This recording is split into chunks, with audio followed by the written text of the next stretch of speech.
Now, okay, morning. Right, I'm just going to go now through, right, trigonometric ratios after leaving the radians and so on like that. So this is all kind of just recap from junior cycle stuff. So we have a trigonometric ratio. This is my right angle triangle with a 90-degree angle. So I can have my hypotenuse. This is the angle opposite. OPP is opposite the angle. Right, you have your HYP, which is your hypotenuse, and then you have your ADJ, which is the adjacent. Remember Pythagoras' theorem, h squared equals o squared plus a squared. Then we have our SOHCAHTOA, right, which would be our trigonometric ratios. So sine is opposite over hypotenuse, cos is adjacent over hypotenuse, tan is opposite over adjacent. Now, again, they are all not in your formula tables, but we will be using them as we move on. You need to know SOHCAHTOA, obviously, you remember that from junior cycle. So let's just say we have a diagram and it says sine of b is equal to root 5 over 3. So once you see sine, you know that you have a right angle. You know that you can use SOHCAHTOA, right? Sine of b is equal to root 5 over 3. Find tan of b and cos of b as a fraction. So if it is equal to root 5 over 3, you know straight away O is root 5, H is 3. Isn't that right? So what I'll do first of all is draw a diagram, a rough diagram. I have a right angle. Let's say B is up there, right? Straight across from B is the opposite. Directly opposite, the hypotenuse is your right angle here, and then the other one is ADJ. Okay? So now, right, I know what sine of B is equal to. So sine of B is equal to root 5 over 3. So root 5 is the opposite, 3 is the hypotenuse because it's over H. So the hypotenuse is 3, the opposite is root 5. How will I find the adjacent? Pythagoras' theorem. H squared equals O squared plus A squared. So 3 squared is equal to root 5 squared plus A squared. 9 is equal to 5 plus A squared. 9 take 5 is 4. So A is equal to root 4. A is equal to 2. So A is equal to 2. So there I have my 2. What was I asked to find as a fraction? Tan of B. So tan of B for my formula up above is A over A, right? Over A. So tan of B is O, which is root 5 over A, which is 2, right? Then I'm looking for cos of B. So cos of B, and cos of B formula is A all over H. Sorry, I think I'm shadowing that with my head, but anyway. Cos of B is equal to A over H. So cos of B would be equal to, I'll just move that up, right? Cos of B is A, which is 2, right? All over H, which is 3. All right, so that's your first thing done. Can you see it? 1 second, I think it's glaring now, but is it? Is that better? Hopefully. It doesn't look better from what I can see. Okay, right, so now the next thing then in part B, show that cos squared B plus sine squared B is equal to 1. Now, right, cos squared B is the same as cos of B to B squared. Sine squared B is the same as sine of B to B squared. And I want to show that that is equal to 1. If I move back, I think it's the light in the room. Right, so cos of B is equal to 2/3. So 2 over 3 squared. Plus sine of B, which was up at the beginning of the question, root 5 over 3 squared. Now it's equal to 1. So what do I have? I have 2 squared over 3 squared, and root 5 squared over 3 squared is 1. So 4 over 9 plus 5 over 9, because root 5 squared is 5, is 1. So 9 over 9 is 1, and I know that that's correct. Okay, right? So that's your first one done. Now, I'm just going to show you a thing from your tables first of all. Right, on page 13 of your log tables, this identity is what it's called, is up here. Cos squared A and sine squared A is 1. And it'll always be 1, no matter what values you have for cos, sine, and tan. It's an identity that'll always be correct. Cos squared B plus sine squared B is 1. Now, in the same way, the next identity, sec squared B is equal to 1 plus tan squared B. And that identity will always prove right. So here if I have sec squared B is equal to, what does it say? 1 plus tan squared b. Now I'm going to show you, right, from your log tables again, right, if you look at it, tan of a is the same as cos a sine a over cos a. So if you looked here, tan of a was root 5 over 2. Now that should be the same as cos a, or cos b in this sense, over, no, the other way around, sine of b over cos of b, okay? What is sine of b? It's root 5 over 3 divided by cos of b, which is 2/3 down here, which is equal to root 5 over 2 if you put in your calculator, which is tan of b. So they'll always be right, okay? They're identities that'll always prove true. So the first one is tan of a is sine a over cos a. Cot, now cot is the same as cotan a.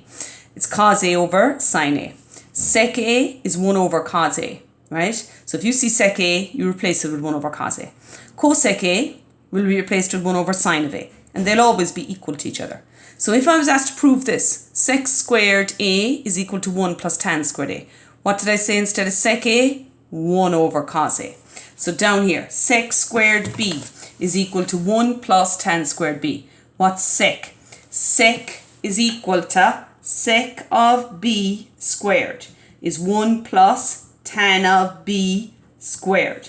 Sec is the same as 1 over cos of b squared is equal to 1 plus. Now what was tan again? Up above, tan was root 5 over 2 squared.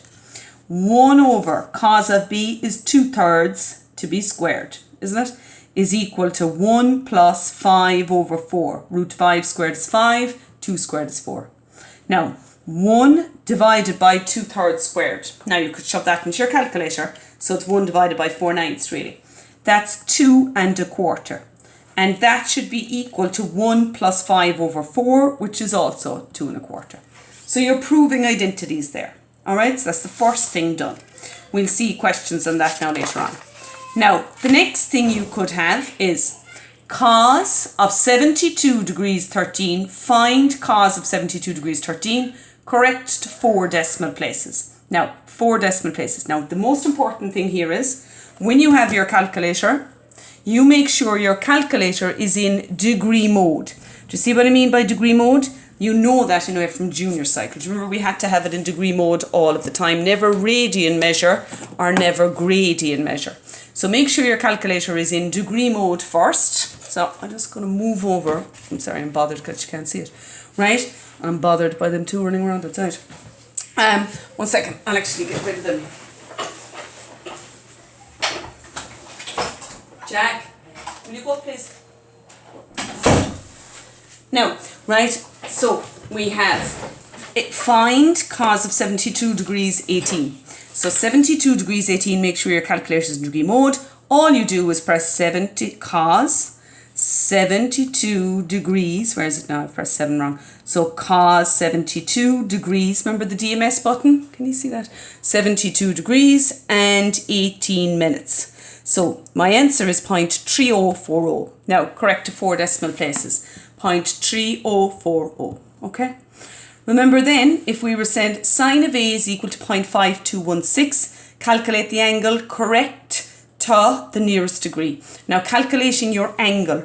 Remember calculating your angle, you had to press second function. So how do we do it again? Second function, sine, again make sure your calculator is in degree mode, 0.5216 equals, and then second function and DMS.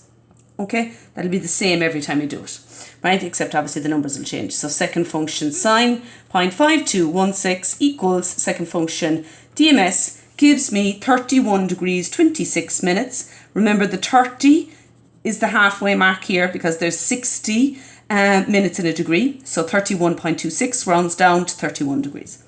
If you were asked to leave your answer correct to decimal places, you omit these last two steps. You stop after equals and it'll give you your answer. That all right?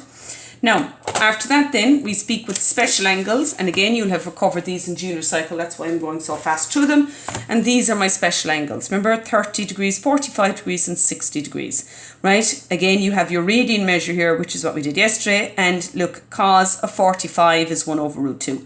Sine of 60, root 3 over 2. Tan of 30, 1 over root 3. So if you're dealing with these angles, you shouldn't be using your calculator. You should be using these books. All right? So look here, special angles. Find, now, when you look at this one, right, I have filling in my sides. What have I got? This is HYP, right? Now, how do I know it's HYP? Across from the right angle. There's two angles here though. I'm only going to take one. So let's say I take the 60 degrees. Cross out the 30 for now. This is the opposite and here is your adjacent. Okay?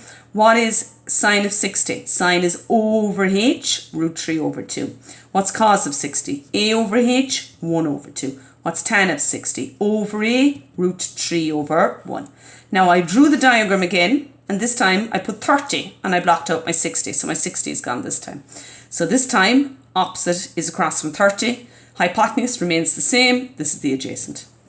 Okay, what's the sine of 30? O all over H, so a half this time.